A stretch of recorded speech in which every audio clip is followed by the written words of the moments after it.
नमस्कार, Haribhoomi news bulletin में आपका स्वागत है। आइए अब नजर डालते हैं आज की प्रमुख खबरों पर। शुरुआत करते हैं पश्चिम बंगाल से, जहां झाड़ग्राम में जिस दुकान में नमस्कार, हरिभूमि न्यूज बुलेटिन में आपका स्वागत है। आइए अब नजर डालते हैं आज की प्रमुख खबरों पर। शुरुआत करते हैं पश्चिम बंगाल से, जहां झाड़ग्राम के जिस दुकानदार की झालमुड़ी के प्रधानमंत्री नरेंद्र मोदी मुरीद हुए थे, उसी दुकानदार और उसके परिवार की जान पर बनाई है। झाड़ग्राम के झालमुड़ी विक्रेता विक्रम कुमार को जान से मारने और उसकी दुकान को बम से उड़ाने की धमकियां मिल रही हैं। पीड़ित विक्रम का दावा है कि उन्हें किसी लोकल नंबर से नहीं बल्कि सीधे पाकिस्तान या बांग्लादेश से धमकी भरे फोन और वीडियो कॉल आ रहे हैं। हद तो तब हो गई जब एक इंटरनेशनल वीडियो कॉल पर बदमाशों ने विक्रम को सरेआम हथियार दिखाए और दुकान उड़ाने की बात कही। इस खौफनाक कॉल के बाद से विक्रम और उनका पूरा परिवार गहरे तनाव और दहशत में है।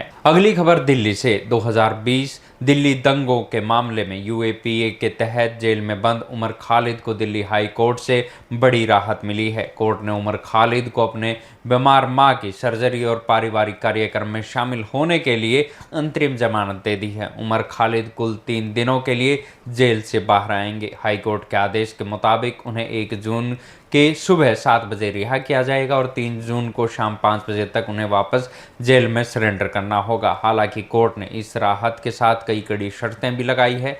जमानत के दौरान उमर खालिद को दिल्ली एनसीआर में ही रहना होगा। वे सिर्फ अपनी मां के अस्पताल और तय पते पर ही जा सकेंगे। इसके अलावा उन्हें किसी और जगह जाने की इजाजत नहीं होगी। अगली खबर नई दिल्ली से। सुप्रीम कोर्ट की एक टिप्पणी के बाद सोशल मीडिया पर सुर्खियों में आई कॉकरोच जनता पार्टी के फाउंडर अभिजीत दीप के एक बार फिर चर्चा में है। पेज बनाने के महज 7 दिन बाद अभिजीत अपनी पहली ऑनलाइन पिटीशन लेकर आए हैं, जिसमें उन्होंने नीट पेपर लीक मामले को लेकर देश के शिक्षा मंत्री के इस्तीफे की मांग की है। उन्होंने सोशल मीडिया प्लेटफॉर्म एक्स पर एक वीडियो जारी कर लोगों से इस पिटीशन पर ज़्यादा से ज़्यादा साइन करने की अपील की है, ताकि सिस्टम की कमियों पर सवाल उठाए जा सकें। अचानक मिली इस चर्चा के बाद अभिजीत का परिवार गहरे खौफ में है। उनके माता पिता का कहना है कि वे डर के मारे 2 रातों से सो नहीं पाए हैं। उन्हें लगातार ये चिंता सता रही है कि कहीं सरकार के खिलाफ आवाज उठाने पर उनके बेटे को गिरफ्तार ना कर लिया जाए। अब बात करते हैं केंद्रीय गृह मंत्री अमित शाह के बड़े ऐलान की। पाकिस्तान और बांग्लादेश सीमा से होने वाली घुसपैठ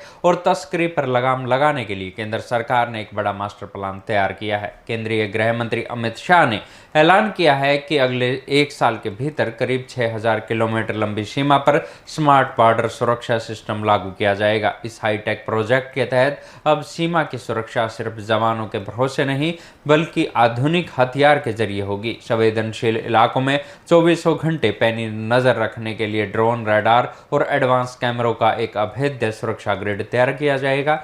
दिल्ली में आयोजित बीएसएफ के कार्यक्रम में गृह मंत्री ने साफ शब्दों में कहा कि देश की सुरक्षा और जनसांख्यिकी से कोई समझौता नहीं होगा। भारत में मौजूद हर अवैध घुसपैठिए को पहचान कर बाहर निकाला जाएगा। इसके लिए गृह मंत्री जल्द ही एक हाई पावर डेमोग्राफी मिशन शुरू करने जा रहे हैं, जिसमें पश्चिम बंगाल, असम और त्रिपुरा जैसे सीमावर्ती राज्यों के साथ मिलकर घुसपैठ के रास्ते को पूरी तरह से सील कर दिया जाएगा। आइए जानते हैं देश भर में मौसम का क्या हाल है। उत्तर भारत समेत देश के कई राज्यों में भीषण गर्मी और लू का प्रकोप लगातार बढ़ता जा रहा है। रिकॉर्ड तोड़ तापमान को देखते हुए बच्चों की सुरक्षा के लिए कई राज्यों और शहरों में स्कूलों को बंद करने का आदेश जारी कर दिया गया है। उत्तर प्रदेश की राजधानी लखनऊ में जिला प्रशासन ने 22 मई से कक्षा 8 तक के सभी स्कूलों में छुट्टियों की घोषणा कर दी है। वहीं कानपुर में 8वीं तक के स्कूल 31 मई तक और 9वीं से 12वीं तक के सभी स्कूल 28 मई तक बंद रहेंगे। उधर हरियाणा सरकार ने भी